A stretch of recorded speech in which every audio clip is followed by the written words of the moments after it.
In the UK and across Europe, trust in the police is plummeting. In towns like Rotherham and Telford, British police have been exposed as lying and covering up horrific crimes against children for the fear of community tensions. For the Hillsborough 96, it took 28 years to get justice after the police repeatedly lied to cover up their own crimes while slandering football fans. When there was a shop explosion recently in Leicester that killed 5 people, the police blamed it on being an alcohol factory. The public just didn't believe them, especially after a recent explosion in Catalonia, where the police come out and said it was a drug factory, but just days later they were forced to admit it was a bomb factory after the owner of that property drove a lorry through the streets, killing 14 people and injuring 67. In January 2018, a group of children were walking along this pavement when a car mounted the pavement, striking them. 5 children were hit. 3 of those children died at the scene: George, Harry and Josh. They were on their way to a 16th birthday party when a black Audi, travelling at over 70 miles an hour, mounted the pavement, running into them from behind, throwing one of them over an 8-foot fence into a nearby cemetery. Just like in Hillsborough and Leicester, the media reported this as a tragic accident, and the police claim it was a drunk driver who lost control of his car. But the parents believe their boys are at the centre of a major cover-up. The collision report which we asked for, they actually gave us an interim report, but in that interim report there are parts in there that show he had complete control of the car the whole time. They led us to believe that when he overtook so much that he came near a barrier, which made him sort of pull in like that. That's how it was described, and that his back rear wheel ran along the curb. For the first time yesterday, we saw the CCTV evidence. It was a flawless manoeuvre. It wasn't how it was described.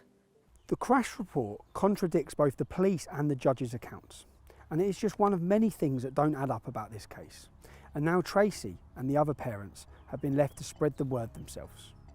Within 30 to 40 minutes, they said it wasn't a terrorist attack. I questioned the police officer on this and said, why have you done that when you haven't spoken to anyone? The driver has been put into an induced coma. So how can you put something like that out before you even speak to anyone, before you do any investigation? All I got was, sorry about that. They were seen on CCTV sitting in Asda's car park, which is literally about 5 minutes away from Shepperdston Lane.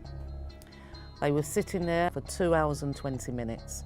No one approached the car and no one left that car. When they come out of Asda's car park, they turn left. From that moment, apparently, until they appear where they did what they did to our sons, they cannot find them anywhere. The police said on any CCTV. They checked everywhere and cannot find them until that moment of them appearing there. I've looked at the route, we've done our own investigation, which we shouldn't have to do. In fact, I've never been in a place that is so cameraed up. We tried to count them, the amount of cameras there, and you couldn't, there's just that many. I researched the driver and I couldn't find him anywhere here before 2010. So when our family liaison officer did finally ring us, because she didn't have a phone so we could never get hold of her, I said to her, I cannot find the driver in this country before 2010, and she was very adamant. I'm telling you now, this is her exact words, I am telling you now, he was born here like the passenger was, they was both born in Hillingdon. It came out that the driver was not born here, and I looked straight at the police officer and I said to her, you told me he was born here, now why did you lie? She never ever answered that question to this day. So at the CPS meeting I asked, did you search the driver's home? The sergeant to the left of us said, no, we didn't, we couldn't get a section 18. But they did go round there and people were sleeping, so they didn't go in. They didn't want to wake them up? Yeah, they didn't want to wake them up. I was utterly disgusted by that response. 3 children have been murdered and you're telling me you don't want to wake someone up. If I'm honest, I believe it's because of the nationalities, because The police storm your homes on the most menial of things. This is 3 murdered children. Or they're so frightened of being called a racist. How is it racist to search someone's home where 3 children have just been killed? Police kept the parents waiting in the lobby of a nearby hotel while news of the boy's death spread on social media. It would be another 5 hours before they were told the collision was fatal, meaning they were the last to know. The contempt the police have shown these parents and the lack of even the most basic investigation has left them unable to find closure.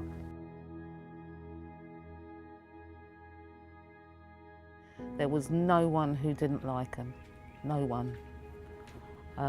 They were valued, you know, my son was someone to look up to, and he was only 16, and he was someone to look up to. No, it's just been taken out of our hands, no choice, and just not even to hear their voices. I feel the cuddle. I feel I was very lucky to have him as a son and to be his mother. Yeah, to be proud.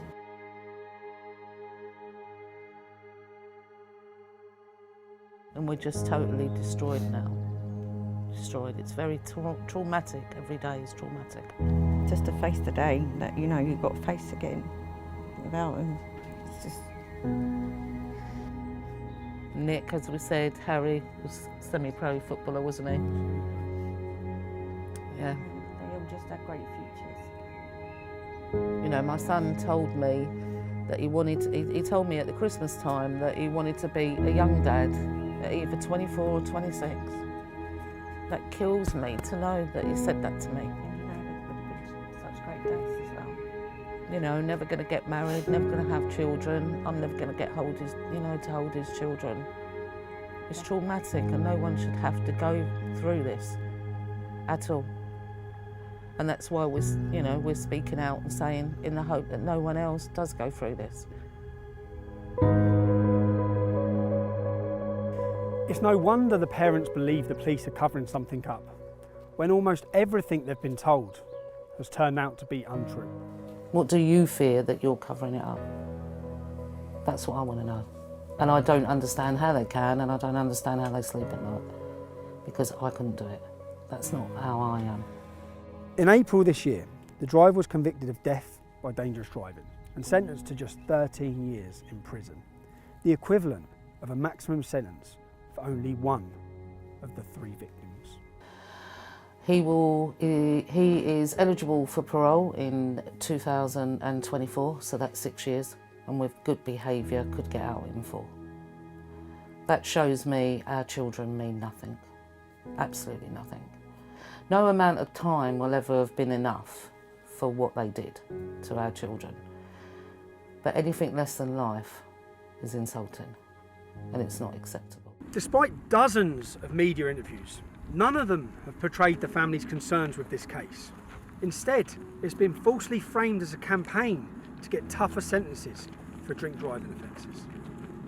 You've told the media this time countless times. All the media. Every time we come out the call, even on the telephone, even when we went on to Good Morning Britain, I had a woman call me up the day before. I was discussing it with her. She said, we cannot talk about that. None of them care. He was shown, the driver was shown a picture of our children in the state they was in, and we've ID'd our own children, so we know how they looked. My son never looked like my son at all. And I couldn't even tell you about Harry, the state Harry was in. And to think that no one in this country cared about that and treated their children like that, the lack of investigation, the lack of compassion, and the fact that these people that did that do not care one bit. I cannot put into words how that makes us feel as parents. I cannot put it into words. No matter what you think of this case, it's clear that these families have been systematically failed and lied to by the police. I can't be 100% certain that this was a terrorist attack, but I certainly don't blame the families for coming to the conclusions they have. If this was a terrorist attack, and if this was a cover-up, we could be looking at so many more terrorist attacks than we ever could have imagined. And that is a worrying thought.